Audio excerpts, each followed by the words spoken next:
Hi guys, this is John Harrop from Aptis Tutor, the place for all things Aptis test related. In this video we're going to give you some sample answers for a B1 speaking test. What we advise that you do is watch the video, make some notes, maybe jotting down some sentence stems, and then going back and trying the exam again, but this time with your own information. The links to the original exam is below. Okay, so without further ado, let's jump straight on in there.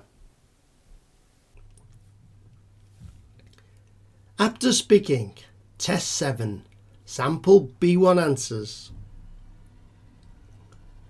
I'm going to ask you 3 short questions about yourself and your interests. You will have 30 seconds to reply to each question. Begin speaking when you hear this sound. Please tell me about your favourite animal. My favourite animal isn't very typical. I love bats. Most people think they're ugly, but I think they're cute. They've got sweet faces and they're so small. I love watching them fly. They're also really useful because they eat mosquitoes. I used to love Batman when I was a child, so maybe that's why I like them. What are you going to do next weekend? I'm going to spend next weekend with my friends. If the weather's good, we'll probably go to the beach. My aunt has a small flat at the coast and she's not going there this weekend. If it's not, maybe we'll go to the cinema. I'd really like to see the latest Marvel film. I've already seen most of the others. They're great. Please tell me about your best friend. One of my best friends is Angie. We met in a market. She was selling jewellery and I bought a pair of earrings. We started talking and now we've been friends for over 20 years. Angie's a very kind and helpful person. She always listens if I have a problem and I do the same for her. In this part, I'm going to ask you to describe what is happening in a picture. Then I will ask you 2 questions about it. You will have 45 seconds for each response. Begin speaking when you hear this sound. Describe this picture. There are 5 children, 3 girls and 2 boys. They're sitting in a line and looking at mobile phones or tablets. It looks funny because they're wearing old-fashioned costumes, but the mobiles are modern. One boy is dressed as an admiral and the other one looks like he's from a royal court. 2 of the girls are wearing long dresses and the other one might be in school uniform. They could be in a theatre. Perhaps they're going to do a school play, or maybe they're at a party.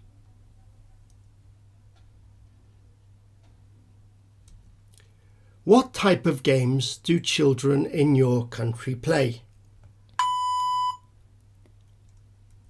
I think the most popular type today are video games like Fortnite or FIFA.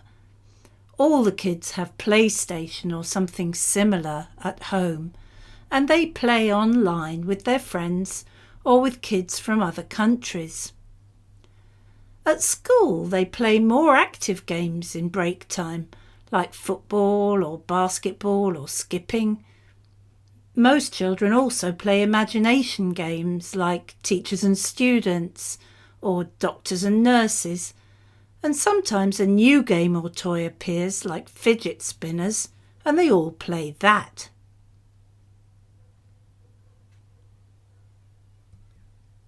How have children's games changed in the last 50 years? I think they've changed a lot. When I was a child, we were always playing sporty games in the park. At home, we used to play cards and board games with all the family. But these days, many children only want to play electronic games alone in their rooms. Nowadays, even young children have their own tablet or mobile to play with, so I think that's the biggest change. But some traditional games are still popular, like hide and seek, hopscotch, and rock, scissors, paper, stone.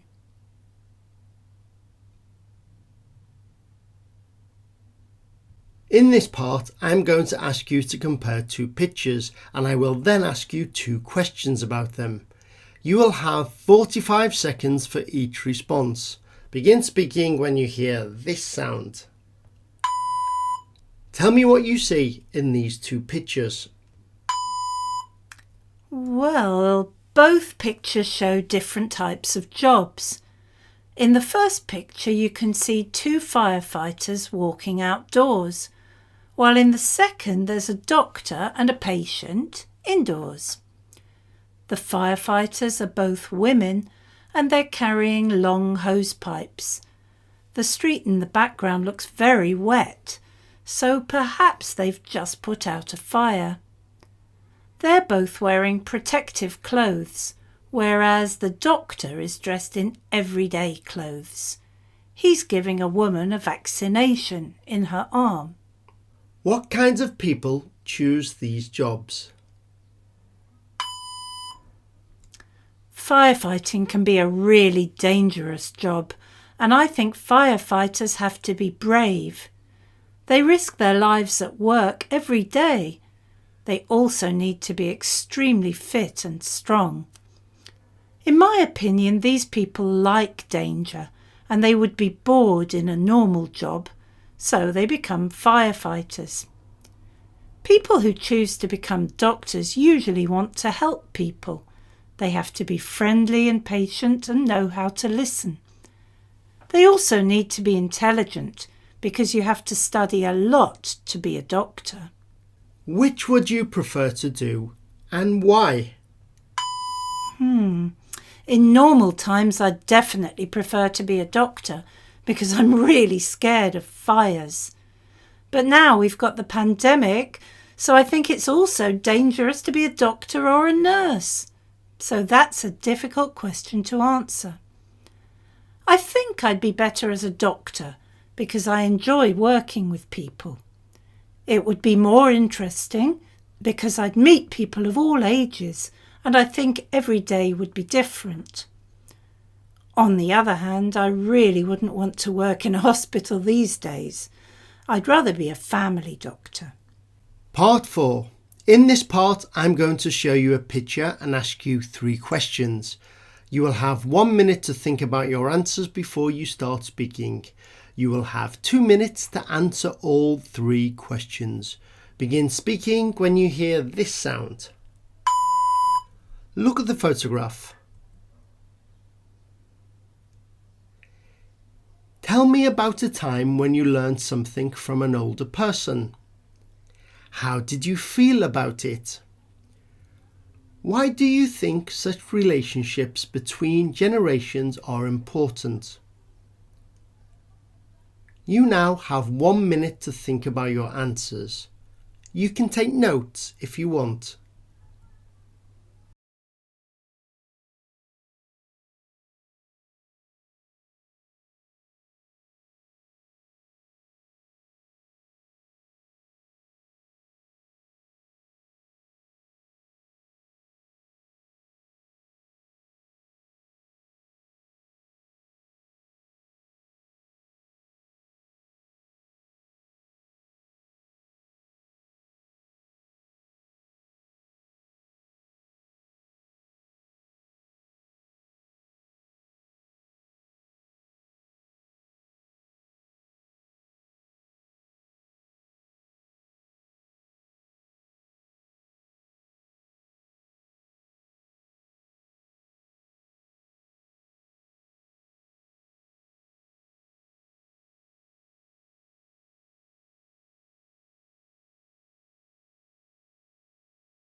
You now have 2 minutes to talk.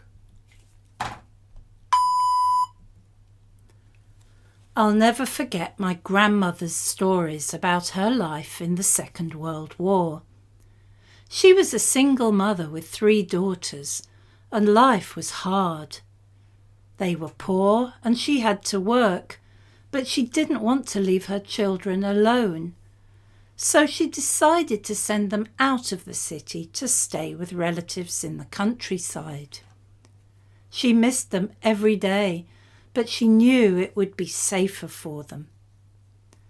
I learned that when you're a parent, you sometimes have to make hard decisions to do what's best for your children. Her story made me sad, but I also felt proud that she was so strong. I hope I can be as strong as her if I have children. In my opinion, relationships between generations are really important because both sides can learn from each other. Children learn about real-life history and understand what life used to be like. And for old people, it's a great way to keep in touch with modern life and stay young. Children have a lot of fun with their grandparents and other older relatives, and old people are usually delighted to see them. They don't feel so lonely. So that's why I think these relationships are very special for everyone.